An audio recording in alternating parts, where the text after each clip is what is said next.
Hi എല്ലാവർക്കും പുതിയൊരു വീഡിയോയിലേക്ക് സ്വാഗതം. ഇന്നത്തെ കറി നമ്മൾ വെണ്ടയ്ക്ക കറിയാണ്. അപ്പോൾ ഇതെങ്ങനെയാണ് ഉണ്ടാക്കിയെന്ന് നമുക്ക് നോക്കാം. ചപ്പാത്തിയോടുകൂടെ കഴിക്കാൻ പറ്റിയൊരു സിമ്പിൾ കറിയാണിത്. അപ്പോൾ അതിന് വേണ്ടിയിട്ട് ഞാനിവിടെ വെണ്ടയ്ക്ക ചെറുതായി അരിഞ്ഞെടുത്തിട്ടുണ്ട്. ഇനി ഇതൊന്ന് ഫ്രൈ ചെയ്തെടുക്കണം. ഇനി ഇതിലേക്ക് നമ്മൾ എടുത്തിട്ടുള്ളത് ചെറിയ ഉള്ളി, ഇഞ്ചി വെളുത്തുള്ളി അരിഞ്ഞത്, 2 തക്കാളി, കുറച്ച് കറിവേപ്പില ഇത്ര എടുത്തിട്ടുണ്ട്. പിന്നെ നമ്മൾ വെണ്ടയ്ക്ക ആദ്യമേ ഒന്ന് വെളിച്ചെണ്ണയിൽ കുറച്ച് നേരം ഒന്ന് ഫ്രൈ ചെയ്തെടുക്കണം. അപ്പോൾ ഇതാ ഫ്രൈ ചെയ്തെടുത്തിട്ടുണ്ട്. കറി വെക്കാനായിട്ട് ചട്ടി വെച്ച് അതിലേക്ക് വെളിച്ചെണ്ണ ഒഴിച്ച് കൊടുത്തിട്ടുണ്ട്. ചൂടായ എണ്ണയിലേക്ക് നമ്മൾ കടുക് ഇട്ട് കൊടുത്തിട്ടുണ്ട്. കടുക് പൊട്ടിയതിന് ശേഷം നമുക്കിതിലേക്ക് അരിഞ്ഞ ഇഞ്ചി വെളുത്തുള്ളി ചേർത്ത് കൊടുക്കുന്നുണ്ട്. ഇനി ഇഞ്ചി വെളുത്തുള്ളി ഒന്ന് മൂത്തതിന് ശേഷം നമുക്കിതിലേക്ക് ഇനി ചെറിയ ഉള്ളി ചേർത്ത് കൊടുക്കാം. ഈ കറിക്ക് നല്ല ടേസ്റ്റ് കിട്ടാനായിട്ട് ചെറിയ ഉള്ളി ആയിരിക്കും നന്നായിരിക്കുന്നത്.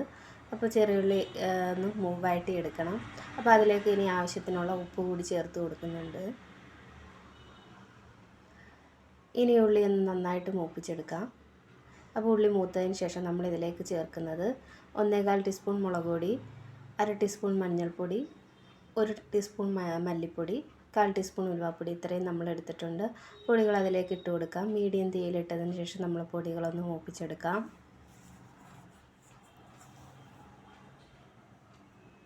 അപ്പോൾ പൊടിയൊക്കെ നന്നായിട്ട് മൂത്ത് വന്നിട്ടുണ്ട്. ഇതിലേക്ക് നമ്മൾ തക്കാളി ചേർത്ത് കൊടുക്കുന്നുണ്ട്.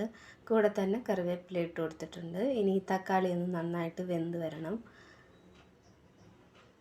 അപ്പോൾ തക്കാളിയൊക്കെ നന്നായിട്ട് വെന്തതിന് ശേഷം നമ്മളിതിലേക്ക് വെണ്ടയ്ക്ക ചേർത്ത് കൊടുക്കുക. അപ്പോൾ തക്കാളിയൊക്കെ നന്നായിട്ട് വെന്തിട്ടുണ്ട്. അപ്പോൾ നമ്മൾ വറുത്ത് വെച്ചിരിക്കുന്ന വെണ്ടയ്ക്ക അതിലേക്ക് ഇട്ട് കൊടുത്ത് ഇനി നന്നായി ഇളക്കി യോജിപ്പിച്ചെടുക്കാം. ഇനി ഇതിലേക്ക് നമ്മൾ ആവശ്യത്തിനുള്ള വെള്ളം ചേർത്ത് കൊടുക്കണം.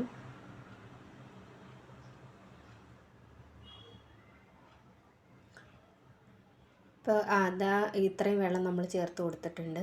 ഇനി ഇത് നന്നായിട്ട് തിളച്ച് കഴിഞ്ഞ് നമുക്ക് തീ ഓഫ് ചെയ്യാം. അപ്പോൾ ഇത് നന്നായിട്ട് തിളച്ച് വന്നിട്ടുണ്ട്. നമ്മുടെ കറി ഇവിടെ റെഡി ആയിട്ടുണ്ട്. നിങ്ങൾക്ക് എൻ്റെ വീഡിയോ ഒക്കെ ഇഷ്ടപ്പെടുകയാണെങ്കിൽ ലൈക്ക് ചെയ്യുക, ഷെയർ ചെയ്യുക, കമൻറ്റ് ചെയ്യുക, സബ്സ്ക്രൈബ് ചെയ്ത് നമ്മൾ സപ്പോർട്ട് ചെയ്യുക.